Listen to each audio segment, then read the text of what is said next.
So I just wanted to do a quick video about this spinner. It's one I've already covered, but I recently picked it up in a different material, so I wanted to revisit it. This is the Zentree Nano from Fidget HQ. I've also heard it called the Zentri, but I'm sticking with Zentree since that looks like the obvious pronunciation to me.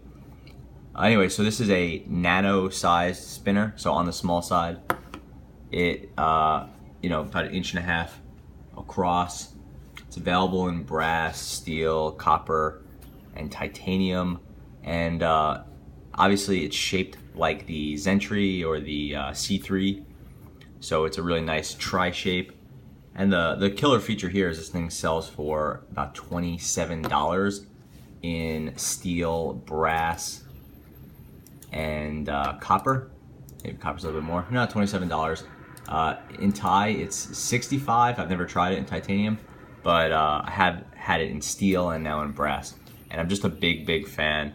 And anyone looking for a really nice spinner in a great size, great build quality, highly pocketable, and very affordable, I think you should definitely pick this one up. It's a nice tri-spinner shape.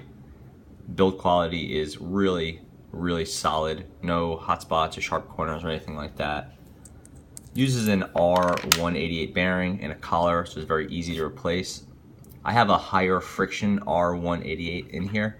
It's not quite like running a 608, but it's as close as you can get with an R188. And I just got that through a process of elimination. I just got all my R188 bearings and found the one that seemed like it had the most friction and most feedback, and I'm using that. Alternatively, you could go ahead and buy a one-drop bearing and make this thing super smooth, but that's not what I was looking for. So yeah, this thing's just really nice to flick, great shape, very fidgetable.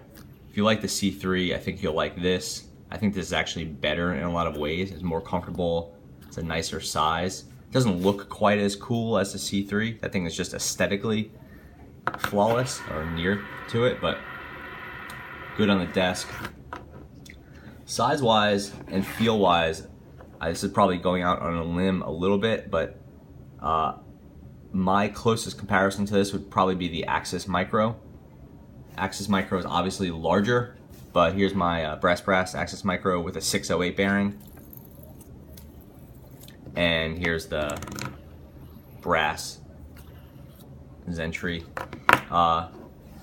Here you hear it. Obviously this has a 608 in there, so you can get more feedback and more sound. But a lot of feedback is dampened by all this heavy metal here. So it's not like this is, the Axis is like way better. It just has, it's kind of more different than it is better. And this thing sells for, I don't know, like $150 maybe, if you could find them. They're still a pain to get.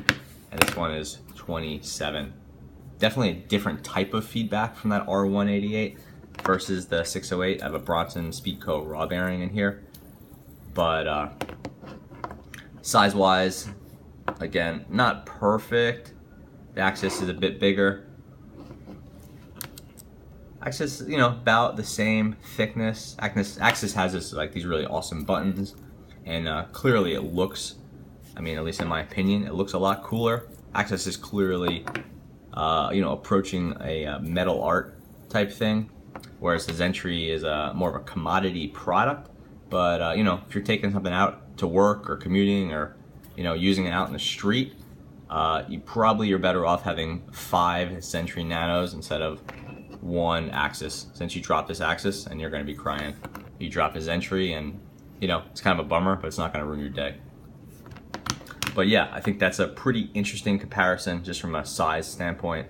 And I guess the main point of this video was revisiting the Zentree and reiterating how much I like it, and pointing out that I really like it in brass instead of steel.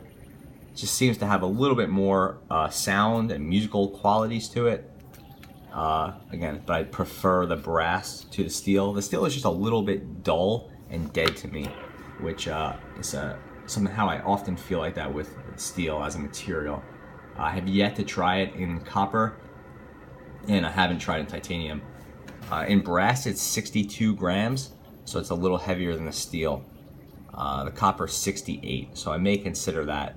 Titanium goes all the way down to 31 grams, so now you're looking at not only something that costs over twice as much, but also something about half the weight. So I'm a little bit hesitant to go ahead and pick that one up, but I am intrigued.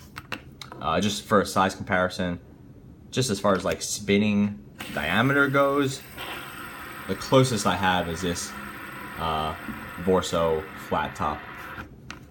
Again, not perfect, but size-wise, that's as close as you're gonna get, or as close as I'm gonna get. So, again, whole different price class. It's a 608 with sells for, you know, about maybe $80 to $100 used. And again, you could buy these all day long for 27 bucks. So that is the Zentry Nano. Thanks for watching.